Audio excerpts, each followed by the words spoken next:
God, I hate this game. All my fellas, all my fellas, all my fellas, all my fellas, all my fellas, all my fellas, all my fellas,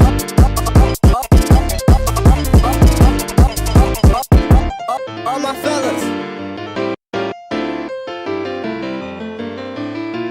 all my fellas. Let's go.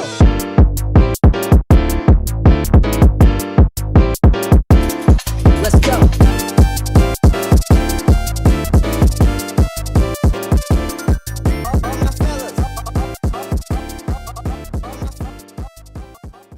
Now, some would call me a hater when it comes to 7 Days to Die, and they are right. I've spent exactly 1.44 million seconds too many playing this absolutely wretched game. Overall, the game is horrible. God damn it, every time my sanity starts to finally repair itself, I end up playing another 40 hours on a single goddamn world. 7 Days to Die is a survival-based tower defense game that for some reason, despite popular demand, refuses to implement the glue gunner. This game is consistently aggravating, but I can't stop playing it. Despite rattling on about this game like my best friend trying to explain the jar in his room, I do somewhat enjoy it. And the game has a lot of potential and is honestly a pretty fun game with some interesting aspects that set it apart and, in my opinion, above a number of survival games out there today.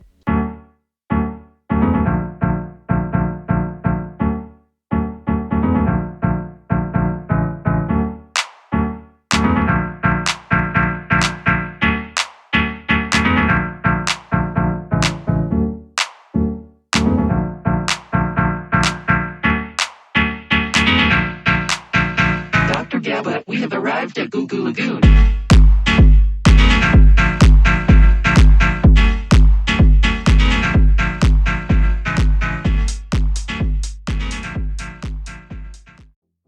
7 Days to Die has a decently interesting world generation system that is actually kind of cool at a glance. Looking at the game's map generator, there's actually a ton of customizability. The world generator can be pretty much tuned to your liking, with the biomes, location, types, and even map size all being adjustable. However, the map generation takes 8 years to load, the prefabs are incredibly hard to edit, the builder is weird with the gravity mechanics, the generation creation can be a pain. My main point, as you'll see throughout the video, is that it's a cool system, but was seemingly optimized and put together by my grandpa's tumor-ridden bulldog, Sparkles.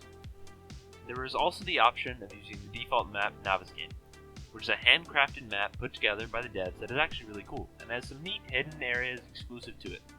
But the problem is, and this is something that comes up a good bit with the game, is that it just gets boring. The game incentivizes you to play on the same world for a long time so you can get to all the cool stuff at the end of the game. But playing the same area for every game and every instance for 40 to 50 hours each time is incredibly boring after just the first or second time. The game is very much the culmination of so many cool ideas and mechanics that are just kind of duct taped together, and that's not saying it's not a good tape job, but at the end of the day, the tape isn't really doing anything.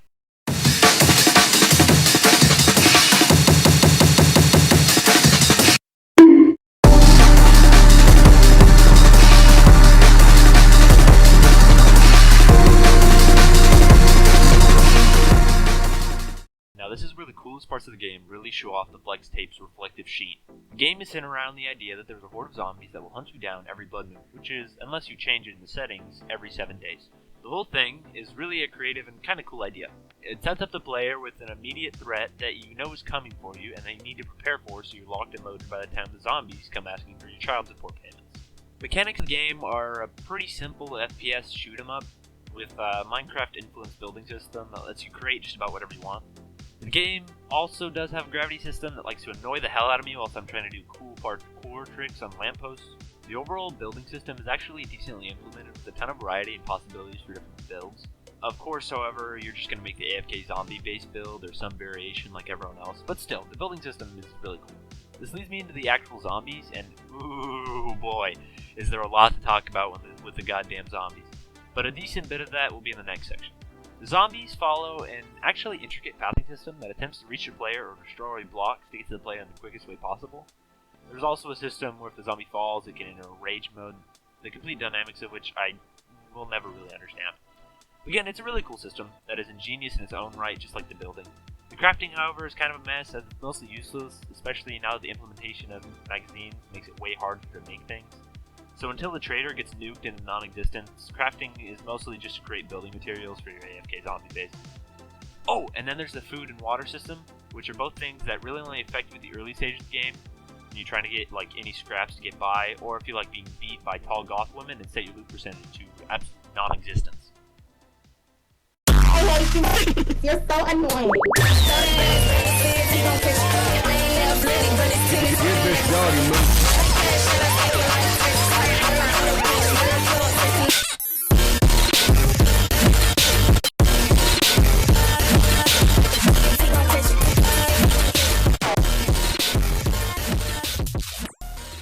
The game is buggy as all hell. Remember the part about Sparkles? Yeah, well this is where he really throws his poor and large cranium right at you. The game is a set of honestly really neat systems that have a lot to offer, minus basically any crafting. But the game has so many problems and bugs that you never really get set in any of those ideas and systems. For instance, my absolute favorite bug of all time is the one where the zombies decide to be Mr. Fantastic and eat a nice scoop of your head from approximately 8,000 light years away. Or for anyone from the UK, 8.5 dingle-dongle crankery jackaroos. Or, as a random Indian man on YouTube would say, 2 blocks instead of the normal 1. This bug is absolutely infuriating because it just happens and you can do exactly nothing to stop it. You can be chilling happily behind 2 whole vault hatches and then suddenly Joe decides that he just doesn't want to miss and proceeds to kill you through the most secure walls of the game. This is one of the bigger bugs that has plagued me in my total playtime, but there are so many more.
The game is horribly optimized, which admittedly is something the devs are working on. Oh wait, what's that? FunPimps actually said they're not gonna optimize the game till it's completely done? Well shoot, at least it should be done soon, right? It's been in development for so long it has to be getting nearly finished, right? Oh, it's still in alpha? God damn it. The game likes to run at exactly -3 FPS unless you upgrade to NASA's current supercomputers and hook up directly via Ethernet to a satellite in low orbit, in which case it will run really well until the game decides that this Ford will have 30 waves of 90 free-thinking red-pilled Reddit mods storming your base like it was January 6th. This becomes especially apparent when you play online with friends or on a dedicated server. If you have bad internet because you live next to a skinwalker nest like me, you'll end up flying through the ground like the US government's Iraqi oil drills. This also can cause a whole onslaught of game-ruining bugs, as well as you like losing your vehicle where you were, or even losing all your stuff from a death. 1, 2, 1.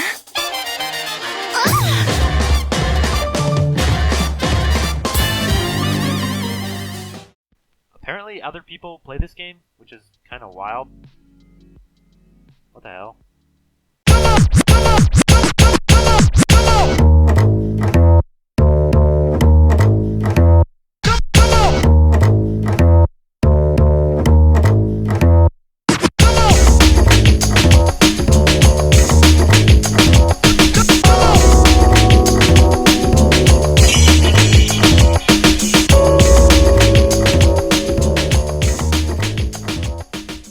Okay, so the game does look kind of cool. I'll admit, when it looks good, 7 Days to Die looks good.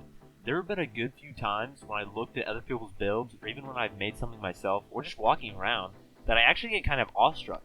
I have a really good dedicated gaming computer, so I can usually run the game at the higher settings. And seriously, some of the places in the game, not even accounting for what creative members of the community make, are so gorgeous. The game has a decent bit of downsides in this department too, with again some graphical bugs and issues. But I really do like how the game looks. I get that it's not perfect and definitely not some people's creme de la creme, but I do actually really like the game's visual.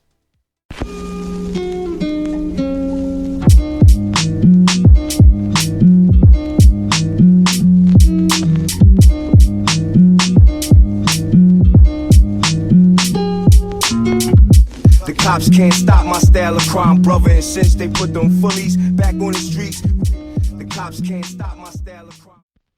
I know I just spent an entire YouTube video shoveling my opinion down your throat like I was trying to escape paying Mia Khalifa, but I really do like 7 Days to Die. It's my most played Steam game and is really a ton of fun to play.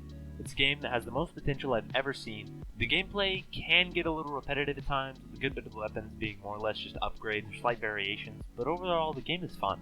I can genuinely see the passion that is being put into the game. The 10 programmers still employed at Fun Pimps, minus Harry.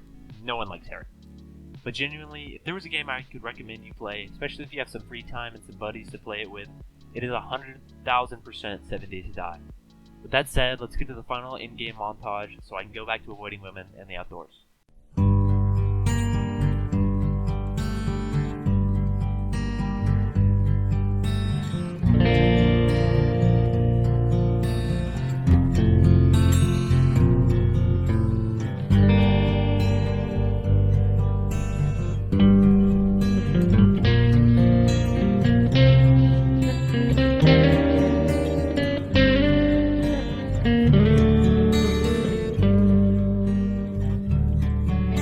There is a house in New Orleans they call the Rising Sun.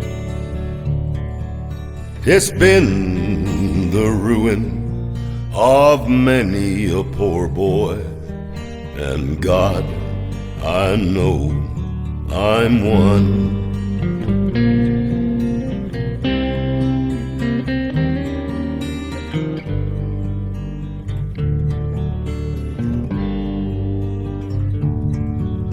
My mother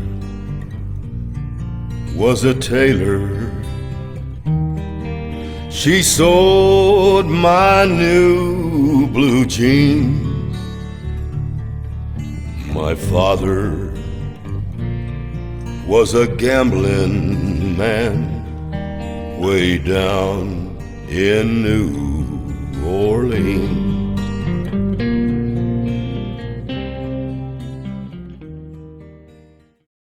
Hey, thank you so much for watching the whole video. I appreciate it that you made it all the way in. I know the voiceover parts are probably a bit bad because I'm recording on a $40 gaming headset in an actual tin can, but I do appreciate you making it all the way through. It means a whole lot to me, and I hope you liked the video. If you do, I highly recommend my friends. They're super cool, and they are what inspired me to make content. But yeah, so if you like any of my content, I highly recommend those guys, and thank you so much for watching. Subscribe. Peace.